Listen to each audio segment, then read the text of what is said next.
enforcement, this industry is over. The only reason that Congress and the FCC do not regulate or want to stick their hands into this as much as these special interest groups want them to is because the features that you are going to provide these correctional facilities with are used to protect the general public and allow law enforcement to more effectively do their job. Now, also, more than likely, you will be paying them a commission, so it generates revenue for them that the average taxpayer does not have to reach in his pocket and get. Today is to mail her a prepaid calling card that's worth $25. Now, we could have a whole session on prepaid calling cards. I mean, what denomination is it? How much per minute are you charging me? Because this guy's probably paying about at most 2 cents a minute, and if you're paying that much, you're crazy. To transport that traffic on that card, and he's refunding it to her probably at about 50 cents a minute. So it's much more economically beneficial for him to refund that difference in the form of a street card than it is for him to do and get the cash out of his pocket. But I know that there are some that still do the cash.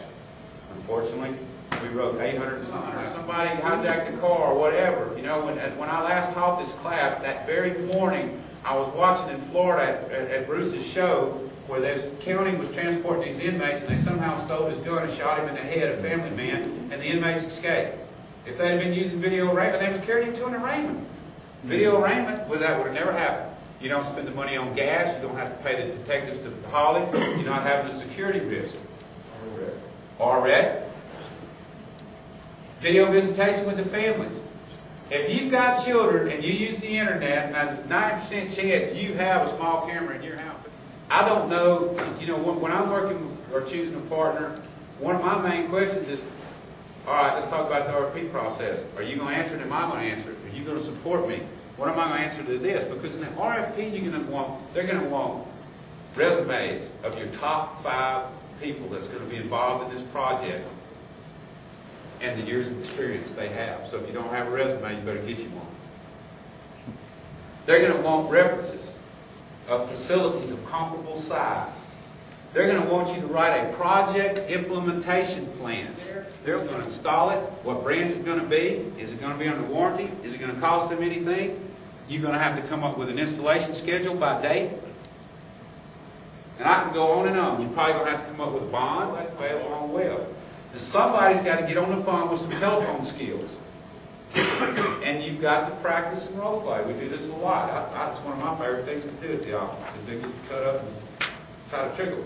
But you call them up and you say, my name is David Cotton with City Telcoin, with the inmate phone business. I'm calling to find out who I need to talk to about making sure I'm able to bid your location the next time it comes up for bid. And a lot of times it may be the sheriff, a lot of times it may be the warden, sometimes it may be the county commission. But you've got to do your homework, because until you know who the decision maker is there going to be an RFP or not, how big it is, when their current contract expires, you are operating in the blind. You've got to identify your playing field. And there's no other way to do it besides putting the work and the time and the effort into it.